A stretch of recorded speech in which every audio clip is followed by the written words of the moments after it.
रामकृष्ण हरी. विठोबा आणि green harvest सहप्रस्तुत Vithu माऊली को powered by SBI आणि GSPM युनिव्हर्सिटी या कार्यक्रमात मी जानवी सावंत आपल्या सर्वांचं स्वागत करते. आम्ही विठ्ठलाचे वारकरी, ठाई ठाई विठ्ठल, ठाई ठाई पंढरी. आता अंतरंग झाले पांडुरंग, तुळशी माळ गळा जाहलो नित्संग. डोळा चंद्रभागा तीर्थही अंतरी, आम्ही विठ्ठलाचे वारकरी. आषाढी वारी म्हणजे केवळ पंढरपूरची वाट नाही, तर प्रत्येक वारकऱ्याच्या अंतःकरणात जागणारा विठ्ठल आहे. तुळशीची माळ, कपाळावर गोपीचंदनाचा टिळा, ओठावर हरिनाम आणि मनात विठुरायाच्या दर्शनाची ओढ घेऊन लाखो वारकरी पंढरीच्या दिशेने मार्गस्थ झालेत.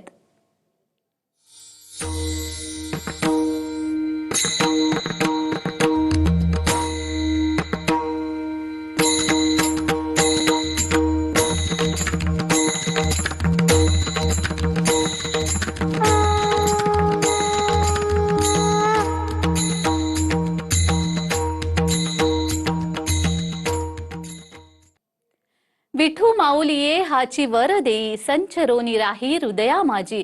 तुका म्हणे काही न मागे आणिक, तुझे पायी सुख सर्व आहे. याच भक्तिमय वातावरणात संत ज्ञानेश्वर महाराजांची पालखी पुण्यातील श्रीमंत दगडूशेठ हलवाई गणपती मंदिर परिसरात दाखल झाली. टाळ मृदुंगाचा निनाद, भगव्या पताका आणि लाखो वारकऱ्यांच्या उपस्थितीने हा परिसर भक्तीने उजळून निघाला.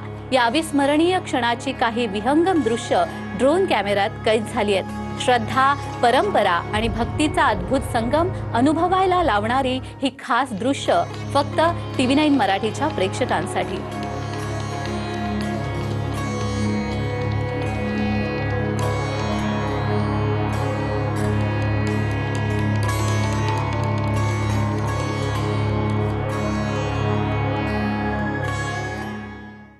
अवघाची संसार सुखाचा करीन, आनंदे भरीन तिन्ही लोक. या संत वचनाचा प्रत्यय काल पुणे नगरीत अनुभवायला मिळाला. संत ज्ञानेश्वर महाराज आणि संत तुकाराम महाराज यांच्या पालख्या भक्तीच्या जल्लोषात पुण्यात दाखल झाल्या. लाखो वारकरी, भगव्या पताका आणि टाळ मृदुंगाच्या गजराने पुणे विठ्ठलमय झालं. या ऐतिहासिक सोहळ्याची ड्रोन कॅमेऱ्यात टिपलेली ही काही खास विहंगम दृश्य.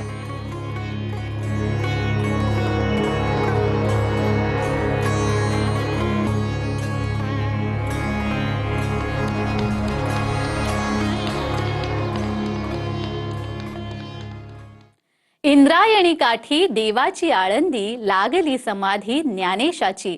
इंद्रायणी नदीला आलेल्या पुरामुळे आळंदी जलमय झाली होती. तरीही पालखी प्रस्थानाच्या दिवशी पावसाने उघडीप दिली आणि संत ज्ञानेश्वर महाराजांची पालखी नेहमीच्या मार्गानेच मार्गस्थ झाली. हा माऊलींचाच कृपा प्रसाद असल्याची भावना वारकरी व्यक्त करतायत.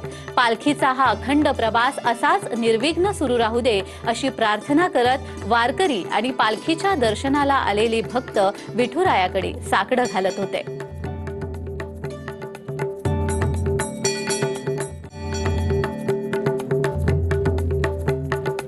खूप प्रसन्न वाटतं. माऊली आपल्या पुण्यामध्ये येतात.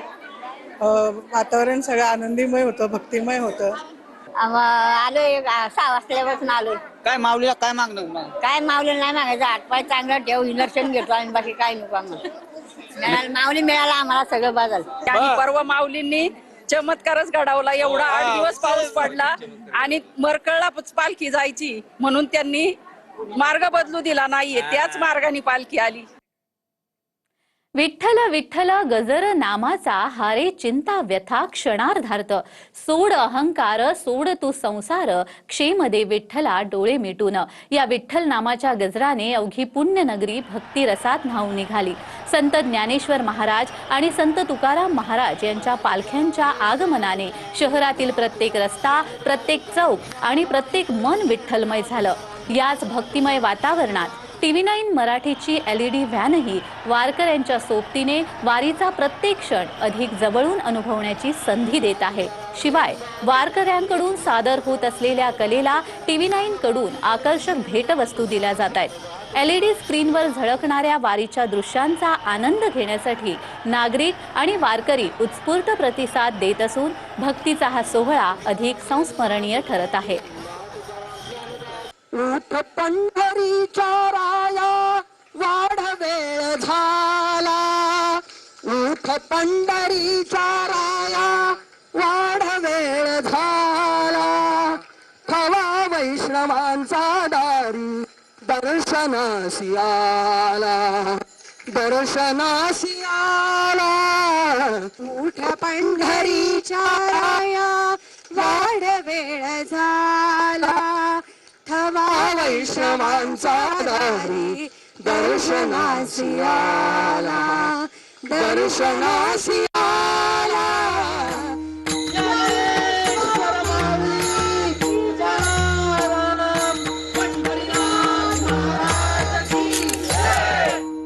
ज्ञानोबा तुकारामाच्या नाम सध्या पुण्यनगरी ही गजबजलेली पाहायला मिळते, कारण की आज ज्या अर्थ पाहतो की संत ज्ञानेश्वर महाराज असतील, संत तुकाराम महाराज असतील यांच्या पालख्या आज पुण्यामध्ये दाखल झालेल्या आहेत आणि आपण सध्या पाहू शकतो की या ठिकाणी TV9 मराठी LED व्हॅन समोर अनेक सध्या जे भाविक असतील, वारकरी असतील ते या ठिकाणी दाखल झालेले आहेत. आपल्यासोबत काही भाविक आहेत. मला सांगा कसं वाटतं आज पुण्यामध्ये दोन्ही पालख्या आल्यात? खूप छान वाटतंय. भक्तिमय वातावरण आहे आणि सगळेजण जातीभेद विसरून एकत्र आले. गरीब नाही, उच्च नाही, नीच नाही, सगळे लोक एकत्र ज्ञानोबा तुकारामांसाठी आलेले. ज्ञानेश्वर आणि तुकारामांनी भक्तिमार्ग हा पेरला आहे, हा आजपर्यंत वर्षानुवर्ष पेरलेला आहे आणि जोपर्यंत जे सगळीकडे महाराष्ट्रामध्ये सगळीकडे भक्तिभाव हा असाच पसरत राहो ही ज्ञानेश्वर आणि तुकाराम चरणी प्रार्थना. सगळे आम्ही स्टुडंट्सच आहोत. एका ठिकाणावरून आम्ही आलोय इथे आल्यानंतर इतका उत्साह आला. पहिल्यांदा असं वाटत होतं की अरे एवढ्या लांब चालत जायचं हा मोठा प्रश्न होता, पण इथं आल्यावर सगळं दुःख गेलं आणि सगळ्यांच्या चेहऱ्यावर तुम्ही पाहू शकता इतकं हसू आहे. कारण एकच आहे, ज्ञानोबा आणि तुकाराम या दोघांच्याही चरणापाशी आम्ही सगळे नतमस्तक आहोत. त्याच्यामध्ये पाहिलं की खरं तर TV9 मराठीच्या माध्यमातून LED स्क्रीनवरती पालखीचं थेट प्रेक्षेपण खरं दाखवलं जातं आणि हे पाहण्यासाठी अनेक नागरिक असतील, भाविक असतील, वारकरी असतील खरं तर या ठिकाणी दाखल झालेले आहेत आणि याचा जो आनंद आहे तो घेताना या ठिकाणी पाहायला मिळत आहे. अभिजित मी सुनील दिघे, TV9 मराठी, पुणे. कार्यक्रमात वेळ झालेली आहे छोट्याशा विश्रांतीची. कुठेही जाऊ नका, पाहत रहा विठू माऊली. विश्रांतीनंतर सर्वांचं पुन्हा एकदा स्वागत आहे. मंडळी, जिथे भक्ती पावलांना दिशा देते आणि नामस्मरण प्रत्येक श्वासाला अर्थ देतं, तिथूनच सुरू होतो वारकरी परंपरेचा पवित्र प्रवास.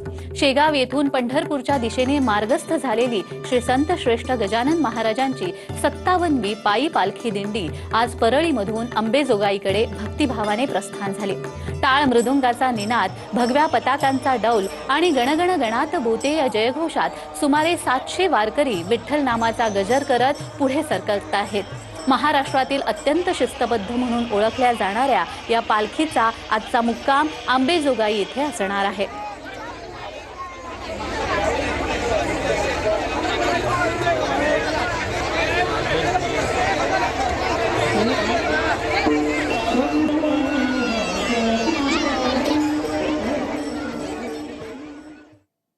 विठ्ठल गीता गावा, विठ्ठल चित्ती ध्यावा, विठ्ठल उभा पहावा विटेवरी.